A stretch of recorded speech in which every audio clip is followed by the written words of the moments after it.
Hey, Sex Ed with DB listeners, DB here, and I need your help to make this podcast exactly what you want. We've put together a quick listener survey to find out what matters most to you, so we can cover the topics that you care about, find sponsors that match your interests, and create a podcast experience that's perfect for you.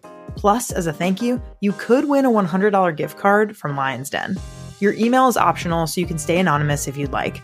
Just hit the link in the show notes and help us make Sex Ed with DB the best it can be for you. She has like 150 life-size portraits of Adam Sandler. I'm like, what has she been painting all day, every day? Does she have a staff?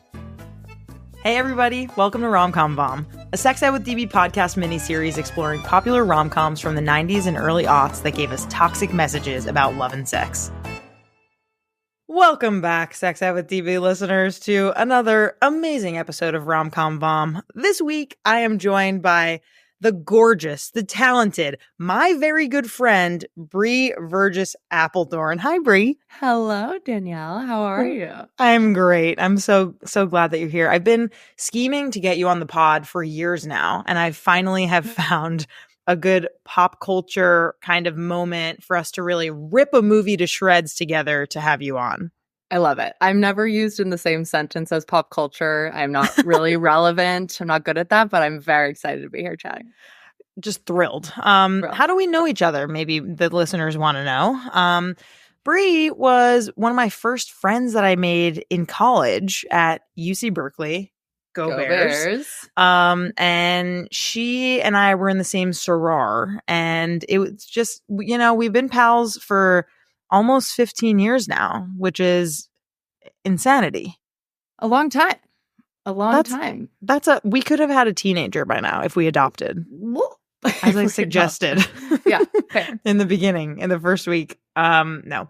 I'm just so happy that you're here. You're so funny. You're so silly. You're just fun to talk to. I'm just excited to get into this with you. Okay, so last week's teaser was this. Set on Oahu in Hawaii, Playboy veterinarian sets his heart on romancing an art teacher, but she has short-term memory loss. She can't remember anything that happened the day before. So every morning he has to woo her again and again and again. Her friends and family are very protective, and he must convince them that he's in it for love. We're talking about 50 First Dates today, and it's a very tricky and problematic portrayal of love and consent. Bre, are you excited? I'm something. Yeah, let's unpack it. Let's unpack it. Okay.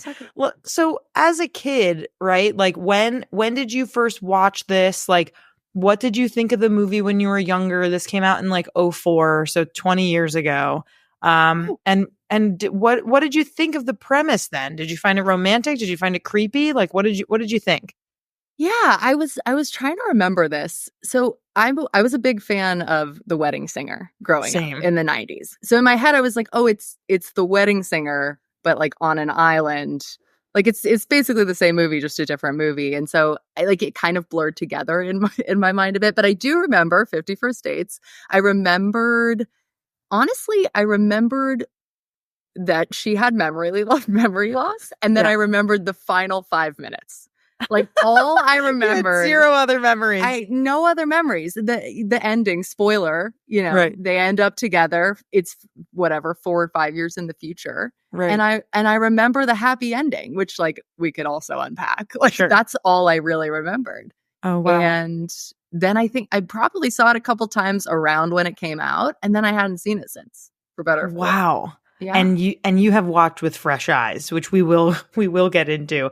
I'm very curious to hear your, kind of, you were like Lucy in that you also had memory loss in that you couldn't remember what was going on in this film.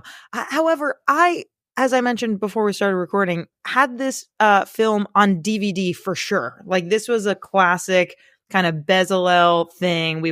I probably have seen this movie, I swear to God, over 50 times. Like it was on and I was reciting the lines while it was on. That is wild. But a fun fact, because I cannot navigate Apple TV, I also now own 50 First Dates because instead of clicking rent, I clicked you buy. own it. So Oh my God. Maybe I'll join you. Maybe we're gonna do a rewatch next year and see if there's anything that's different. New developed. Yeah. When I was a kid, I feel like I watched this, 20 years ago as an whatever, 11, 12-year-old, and was like, yeah, no, this is romance. Like, he loves her. He is like very much into her. They do have chemistry. Like, Drew Barrymore is this like beautiful goddess, and this is kind of like Charlie's Angels time. She's a hottie. She's been famous since she was a child, but I think this is a good era for her, the early 2000s.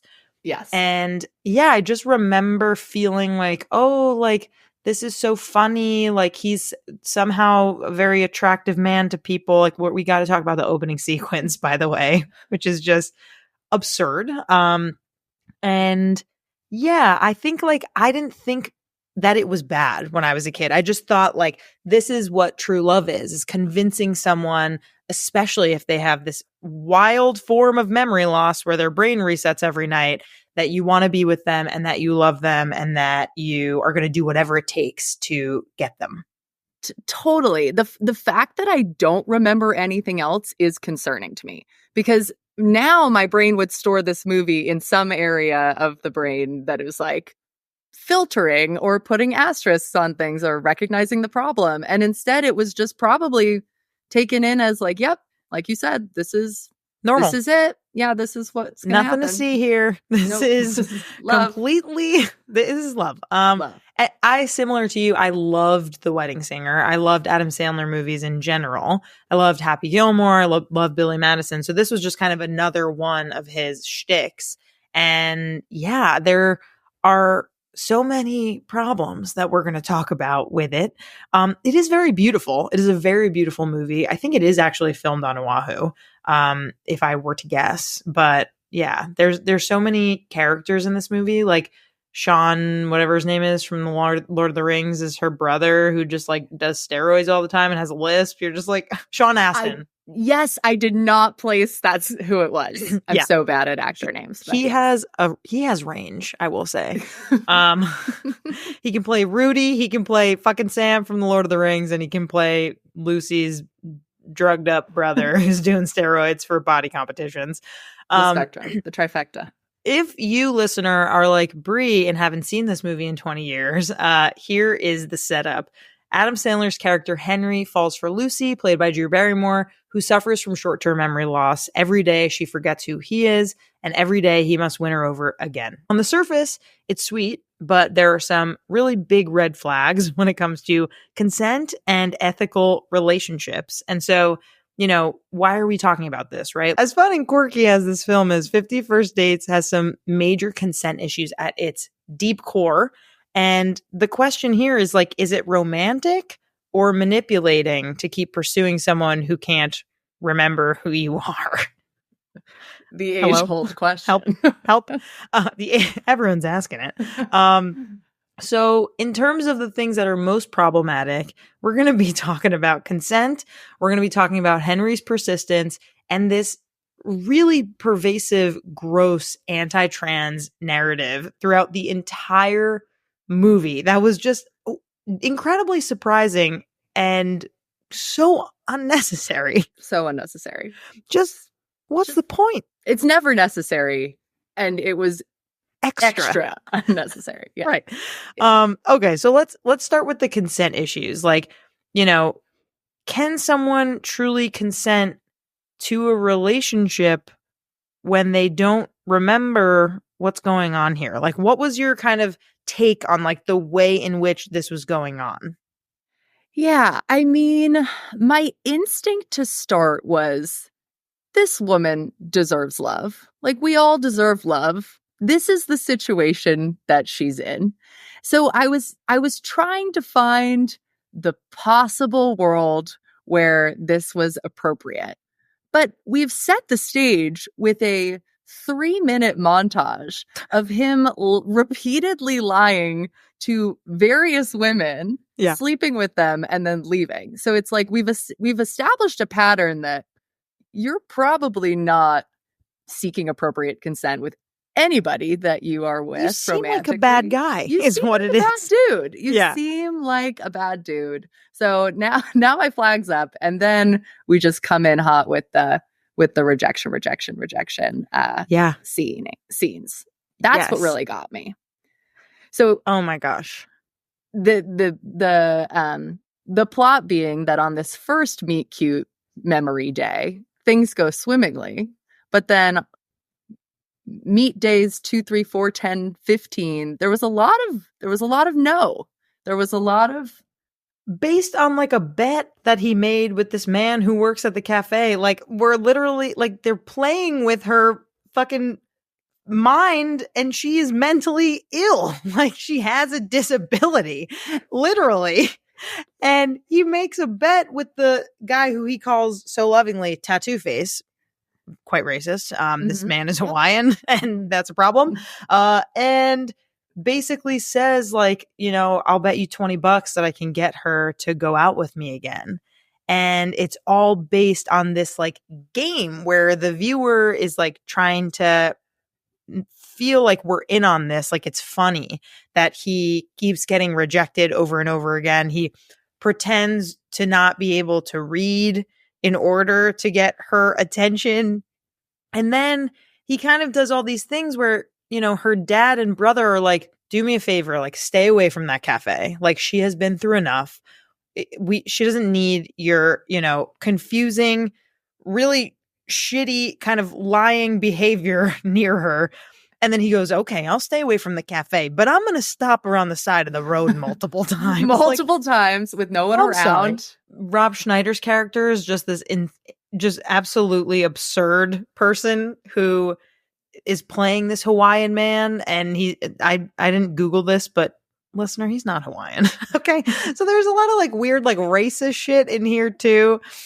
But yeah, like Henry is persistent. He definitely is persistent. And I feel like as young people, young women in particular, were kind of taught like, this is what love is. Like, that he is doing everything and anything he can to get to know this woman, and he loves her based on this one good interaction that they had at the cafe. Yep. The chase, the pursuit, and then that he tries to find ins. Like, he tries to find these like points of vulnerability, many of which are lies of things he also enjoys, or, you know, ways to get this woman to think that it's kismet, it's serendipity. It's like, yes. How did you know that I love make waffle houses? Right. And it's like, oh, that is so awful. But in the moment, you're like, wow, he's really doing whatever it takes to get her love. Yeah. Oh my gosh. Yeah. It's really, and then there's just kind of a point where they decide that like he's her boyfriend. I don't know. I just feel like I've seen this movie so many times, and then all of a sudden he's her boyfriend. Yes. And the let's not say irony, but the moment where she's like, I think you're more than my boyfriend. It was almost representative of like, I didn't really have a choice in this, but right. She says, I guess you're right.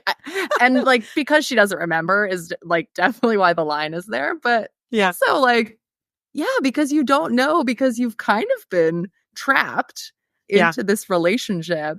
And you're waking up every day and basically having someone tell you, no, you definitely consented to this relationship yesterday. Like, that part really blew my mind. Right. Yes. And like the whole concept of the videotape, right? Like, this is such an interesting thing because like technology, first of all, has very much changed over the course of 20 years. Fast forwarding to like the end when she gets the tape, and just immediately it cuts to the accident, like right after she watches it. She's like, oh, like she knows what that means right away. You're just like, okay, they're trying to like really skip over a lot here. And in the final tape, like before she like is in Alaska, kind of getting on this boat or whatever, like climbing out of her room to the top of the boat, the tape doesn't even mention that she has a daughter. It just mentions that they have married. I don't know. The whole thing is just like, I mean, very overwhelming. Can we talk about the daughter situation? Yes, please.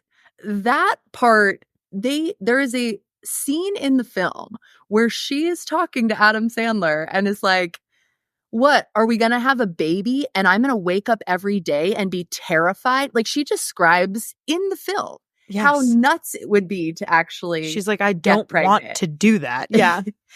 And then we've skipped a 5-year period and the child's here. We have the child's here. And it's a happy ending and she hugs the child. It's a lot. It feels very kidnappy to me. Just like very kidnappy. She's on this boat, literally. She's surrounded by water. Thank God her dad's there. That's the only kind of thing that feels okay. That's fair. That's fair. Yeah, like, I don't know. There's this like consent moment where she goes to him and says, my plan is to erase you completely from my memory because I don't want to be doing this anymore. Like, I recognize what I'm doing to my dad and my brother. I won't do that to you. Sure, it's still kind of like based in not wanting to inconvenience him. Not ideal, but she has clarity on this, right? And they have this kind of like final night together. It feels very reminiscent. I don't know why I'm thinking of this right now, but of like Castaway. Like when he like comes back and like he and Helen Hunt are kind of like looking over all of like the newspaper clippings of like where he was, and then kind of they make out in the rain like in the same way. Do you remember what I'm talking about? Wow, you're good at movies. I have some sort of sick memory when it comes to scenes. But yeah, like, I've got Wilson. But okay, this is like at the end. Basically at the end when she's like, oh shit, you were gone for 4 years. I have remarried. But like, here is all of like the materials that I have of you. And it's kind of similar where like Lucy in this movie is like, here's every memory that like I have of you. And in Lucy's case, she's like forgetting him. So they're throwing it in the fire and, you know, they have this dramatic kiss and she's like, can I have one last first kiss? And I don't know. It's just this sad thing where like he ends up respecting her ultimately and going on his trip. But because the dad fucking butts in and is like, she only sings when she sees you. And here's a little, and then I don't know. Like, it's just here's a lot. Trigger, like something like literally. Yeah. It is a lot. And then when she comes in the art studio and he's like, do you know who I am? And she's like, no. And then she shows him her art studio and he's just, how do you not know who he is? There's a million of him. Hadn't it been 3 or 4 weeks? She has like 150 life-size portraits of Adam Sandler. I'm like, how has she been painting all day, every day? Did she have a staff? Yeah, I mean, what? It hadn't been years. It was very. That was a gap in the plot. I mean, yeah, I'm just picturing her kind of like her eyes are just like keeping open. She's not even looking at. She's getting a vision like of him. She draws like the egghead one. Like, it's very funny, right? And clearly, I don't know. There's something here. We're meant to believe like she does love him. She does want to be with him. So like there is kind of this like challenging part where you're just wondering, oh, unfortunately, like his persistence like pays off here. Calling all aspiring sexual health professionals. This one is for you. If this isn't you, feel free to skip this ad. Okay, now that I'm talking to the real ones who want to make sexual health your full-time gig, I thought I'd share an exclusive offer for Sex Ed with DB listeners for my workshop, Building a Profitable Online Sexual Health Brand. In this workshop, you'll learn how to cultivate your sexual health brand, how to make relationships with other brands and sponsors in the space, and how to make a real living as a sexual health expert on the internet. And don't just take it from me. Here's a quote from the Sex Ed princess, Jill Listener, who took my workshop this past year. This workshop series was beyond what I thought it would be. I came out having gained 5,000 new followers on Instagram in less than 2 weeks.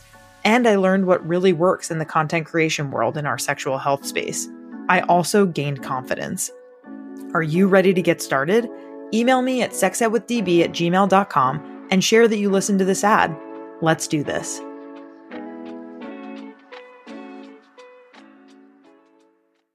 And it is that weird, it's sort of reminiscent of when you're in a toxic relationship. I feel very lucky to be in a healthy relationship now, but when you're in that toxic relationship and you finally get the courage to leave that person, and then they kind of like flood you with the good or the apologies, or they try to kind of like change the past and get you to stay. it's this like, of course she kind of loves him, but Right. also there can be all of these other feelings, and the only person who gets to make the choice every day is him. Pretty rough. We don't Pretty want rough. it in his hands. We want it in her hands. And we haven't really talked about this because how else would you navigate this? But like her dad and brother are just tricking her every single day. So you're just like, okay, what are we to do here? I don't know the answer, but it feels like not that. Right. Like the alternative is also not ideal. And again, that's why I like really wanted to find the world in which she does deserve a partner just because she had this terrible accident before finding love. I think the problem that I have with this is that like I do recognize that they have chemistry, and it's hard as a viewer to be like, oh, but it's so bad, but you guys are cute. Like when he does the forget for Lucy, like I love that. I know every word of that song, like once again, because I've seen this film so many times. And he does love her, but it's creepy, it's unethical, it's strange. She like very clearly can't consent to this kind of relationship. Yes, and that's why like it is nice to sit here and reflect on all the ways in which it's messed up. But I was watching that movie alone with my dog yesterday, smiling at the screen at different parts. When she brings him to the art gallery of 5,000 paintings, I'm like, yes! And, you know, he remembers, this is so sweet. You're going to end up together. Yeah. Even with all of my learned, lived experiences, knowledge, I'm still sitting there being like, yeah, no, I'm rooting for them.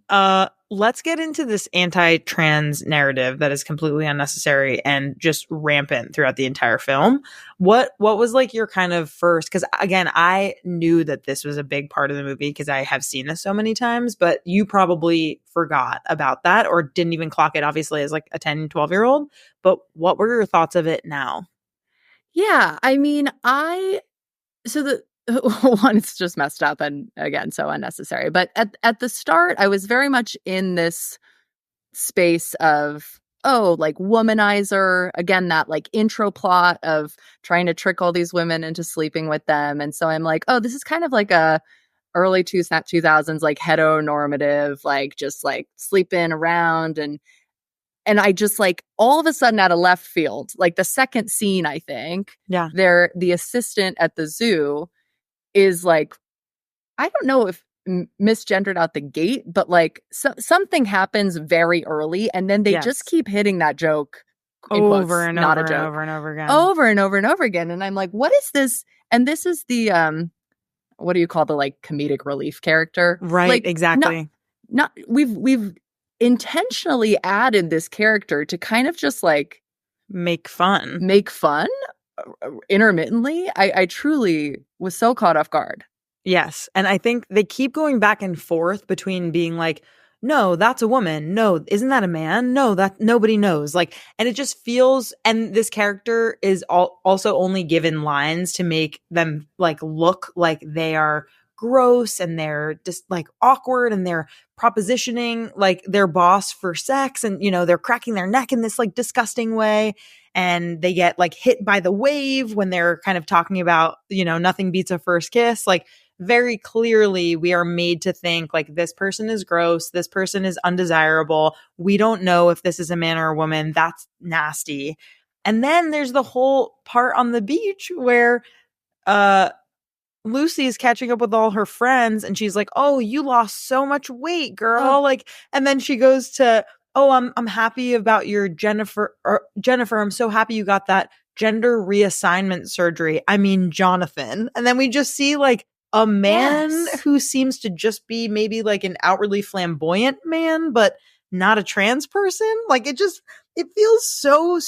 feels very early 2000s of like the need to kind of make fun of and make trans people the butt of the joke. And then there's the whole Rob Schneider character, right? Where he is kind of also the butt of the joke. He's kind of making, you know, these comments. I think the next part of this is the cringe corner. And I'll start with the Yikes Bikes award that I want to give is to Rob Schneider's character Ula when he finds out that Lucy forgets every day, and he says something along the lines of, she's the perfect girl for you because you can he literally says, give her the Waikiki sneaky between the cheeky. No.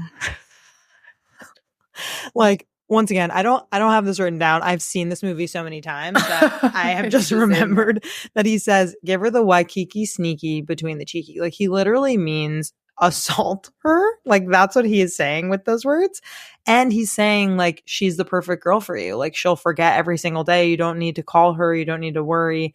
Like, this is so egregious. And yeah, that's my cringe corner moment. I'm wondering what do you think? So bad. I mean, and his character throughout has all of these moments that now suggest that he is the character that's like, oh, that's not the love interest of the two. That's like the, you know, wild corner over here. But he was really saying the things that society was saying. Like in the wedding scene at the end, yes, he's saying, you know, are you sure you want to end up married to someone you're not attracted to or not in love with, and blah blah blah. And then his partner's in the audience taking care of their 5 kids, taking care of all of their children hanging off their body, like clearly taking care of this household, as Rob Schneider's just like goofing off, getting fucking shark bites. And so all the things that he's saying are actually just like, yeah, you know, like, why don't you, oh wow, that's the dream.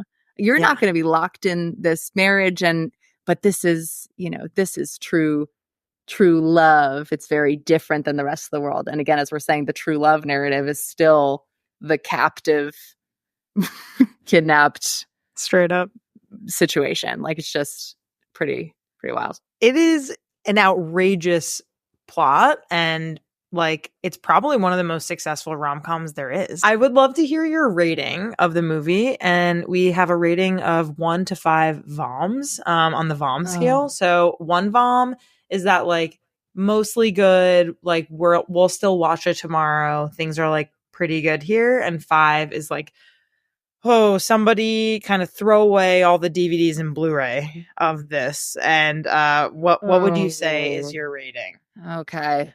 All right. Well, I mean, if it had stayed lighter, you know, at the beginning, Adam Sandler says, like, when she's finding out this woman has memory loss, he says, like, what is she? Is she some crazy woman? Like, we were falling into these normal expected patterns. Women are crazy. We sleeping around. Like, that could have stayed in the 1, 2. I have to bump it up, because anytime an animal or a child is harmed in some way in the narrative, I have to count that against the movie. And in this case, this child is going to be so messed up. Like, I can't even begin to think how fucked up the child that we just see for the last 1 minute of the film. Who wakes up every day and is like, hey, mom, remember me? Like, I truly can't. So that's like bumping it up.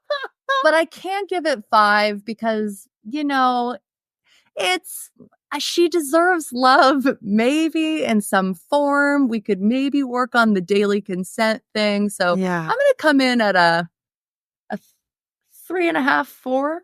I think that's good. I think, I would also give it a 3.5. I think that, like, ultimately the premise is big yikes, but it is a sweet movie, and I feel like he does really love her, which, like, is nice. Like, that's nice. It is nice. But he doesn't have a normal ability to have a normal relationship with her. And because of that, he tricks her every day when they're starting to date. As you gave it the 3.5 and described it, and I just really sat with it, I have. Is it a 5? It's a 4.5. It's a 4.5. This woman is trapped. I just like, think, what if she wakes up and she's like, no, I don't want to be a part of this at all. And actually, he's like, well, actually, you have a 5-year-old. You're on a boat in Antarctica, and like, you ask no one else. Please, you have no money. What if she can't remember her PIN number to her bank account? I mean, this is just. I'm gonna go 4.5. This is quite dangerous. Okay, let's give us some final thoughts and maybe like a rewrite. If there's like, it feels obvious I don't know, like, what would we rewrite about this? Would she maybe forget once a year? Like, what's realistic here? What do you think? If they could have met before, maybe had some foundation, I still think, you know, everyone has the right to choose and leave relationships at any time, regardless of marriage. So like, it would maybe help had they had the foundation before, but I don't think that's going to fix it. I think I would have needed, when they go see the doctor, some indication that her memory was coming back. Like there was some pathway to a world where she could remember and choose. Even just a glimmer of hope would have been nice, maybe to. Like, what if instead, like when she broke up with him, then they did like a 3 years later kind of thing, and then they showed like her memory was coming back, and then they got back together at the end. Like that would actually be a better ending than just a child that she can't remember every day. And then it would make sense why she had 1,000 paintings over the course of 3 years instead of the 3 weeks. Yeah, exactly. Right. That would make this woman doesn't stop. And so many different mediums too. Did you see she had a sculpture of him too? I didn't. I'll have to rewatch because I own it. Oh my God. Okay. Listeners, thank you so much for tuning in to just this absurdity that is the rewatch of 50 First Dates. As a reminder, rate and review this episode if you really liked it. Send it to a pal who also loves Adam Sandler. And I'm going to tease the next episode for you right now. This story revolves around a boy who takes his dying father's advice and when he grows up will date only the embodiments of female physical perfection. But that all changes after he has an unexpected run-in with the self-help guru, Tony Robbins. Intrigued by this man's shallowness, Robbins hypnotizes him into seeing the beauty that exists even in the least physically appealing women. Bum, bum, bum. Bre, thank you so much for. I'm already triggered. I mean, that movie the teaser really brought me back to all of my teenage insecurities. Yeah, totally. Yeah, and that's exactly why we're doing it next week. Can't wait. Bre, I love you. You're amazing. You're so funny, so smart. I'm so glad that I had you on the podcast. So thank you for being on today. Thank you, Danielle. It was a pleasure.